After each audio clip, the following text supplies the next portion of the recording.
Hi Mamates! It's Nina. Ako ang magte-take over ng vlog today. For today's video, pupunta tayo sa DFA para kumuha ng passport ni baby. For your information, si baby nga pala ay 1 year old. Kaka-1 niya lang nung November 21. Kung napanood niyo yung mga previous video namin behind the scenes ng photoshoot and nung party niya, makikita niyo yun sa channel namin. Kung di nyo pa napanood, punta na kayo sa channel namin and check nyo kung anong ginawa namin para kay baby. So, kukuha kami ng passport ni baby today.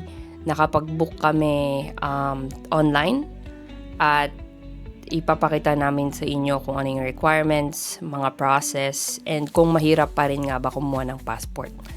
So, ang ginawa ko lang ay pumunta ako online at ginugol ko lang book an appointment for passport, to be honest. And then, from there, nag-check lang ako ng mga kung saan yung branch na available for appointments. Meron din dito, we're from Marikina, meron din Antipolo. Yun ang pinakamalapit sana, kaso fully booked na sila for the whole year.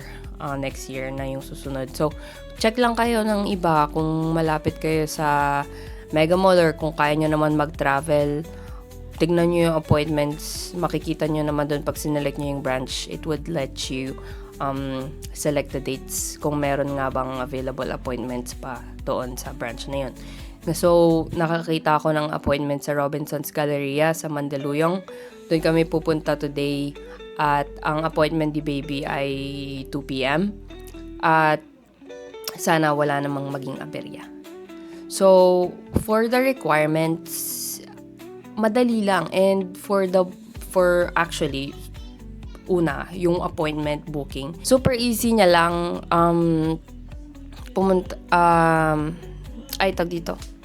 Super easy lang mag-book. So, yun nga, pumunta ako sa website, binook ko yung appointment, nag-search ako ng available bookings. Doon na rin ako nagbayad. So, nagbayad kami ng 900, it's 950. Kung tama, I'm just checking right now. Yeah. So, 950 yung passport fee. Pero pag nagbayad ka online, meron siyang charge na 50 pesos. So, 1,000 total. Bayad kami online. And you can pay through Maya, credit or debit card, and GCash. So, that's how we paid. So, nakapag-book na kami. Make sure nyo lang na tama yung ang mga details. Tapos, for the requirements naman,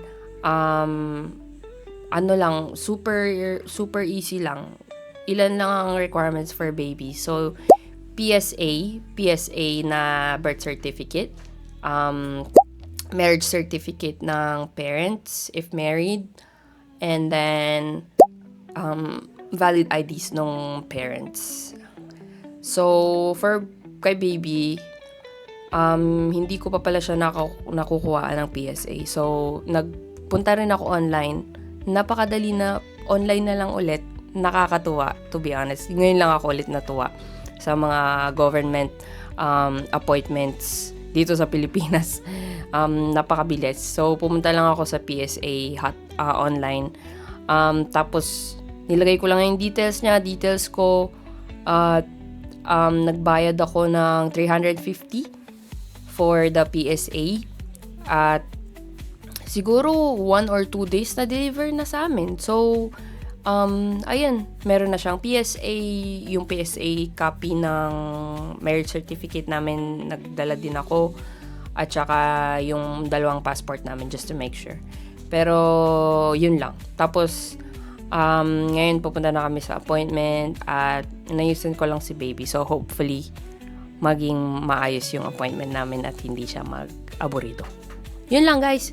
See you later sa appointment. We'll let you know how it goes. Sana maging okay lahat. Hindi masyadong matagal kasi mahirap nga may baby pagka sa mga ganyang appointment. So, hopefully okay lang at short lang ang ating waiting time.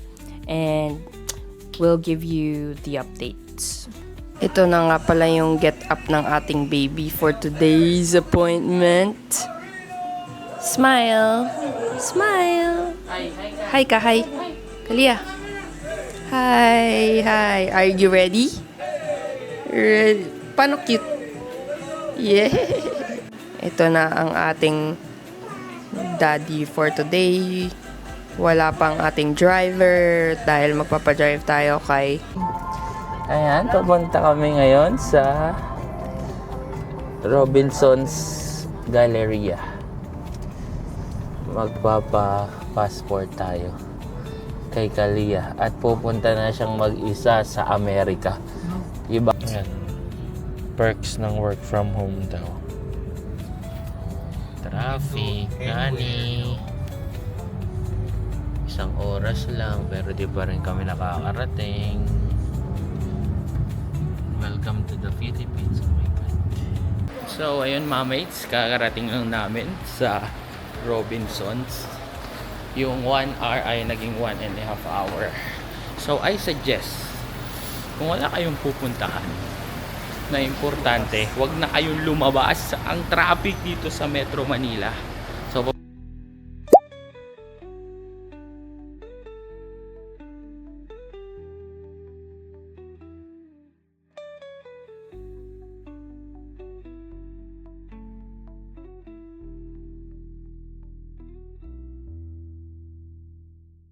ito natin yung sapatos natin. Angas. Angas. Uy, ang dilim. So yun mga mates, tapos na ang pag-apply ng passport niya. So, mabilis lang pala dito sa Rob Gali. And ayun, may dress code. May dress code, di ba? Bawal naka-shorts ba? Pwede. Bawal naka-shorts. Saka naka-chinelas. Tapos, yung pag mag-a-apply kayo ng passport ng baby, walang hikaw. Tapos nakalugay ba o nakababa? Nakababa yung hair. So ayun. Ano pa mami? Ano pang ginawa mo? Binayaran mo? Kung pwede delivery muna. Delivery. Ano ba yan? Ang baba no. Babae kasi. So ayan, 150 ang binayaran, pwede mong i-deliver sa bahay nyo. No? Door to door, then pwede din pick up kung masipag ka. Pero hindi ko nire-recommend ngayong December kasi sobrang traffic. Ano pa be? May finilapan ka ba? Yung form daw, don't forget to print, baka makalimutan nyo. Photocopy daw, kailangan ng photocopy ng birth certificate, marriage certificate, ID, tandon daw yung magulang parehas para pipirma. Pero pwede rin daw isa kung wala yung partner nyo. So ano pa po? Ayun lang, mabilis lang dito sa Rob Gali. Kung may makita kayong schedule dito na lang kayo mag-apply ng passport. So ayun lang mga mates, sana may natutunan kayo. And sana makabook na kami ng next year ng travel namin. Kasama si Kalia Renee.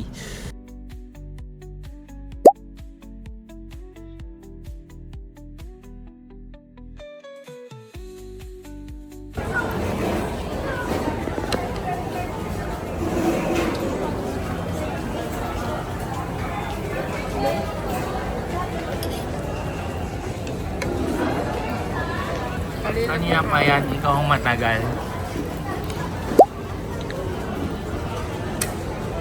Hey guys.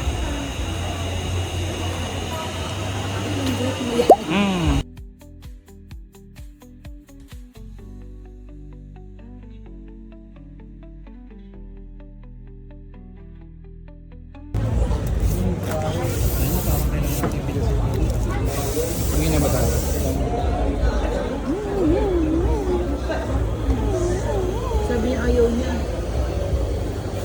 So, don't forget to subscribe to our channel. Click nyo na yung notification bell. And Happy New Year! Bye!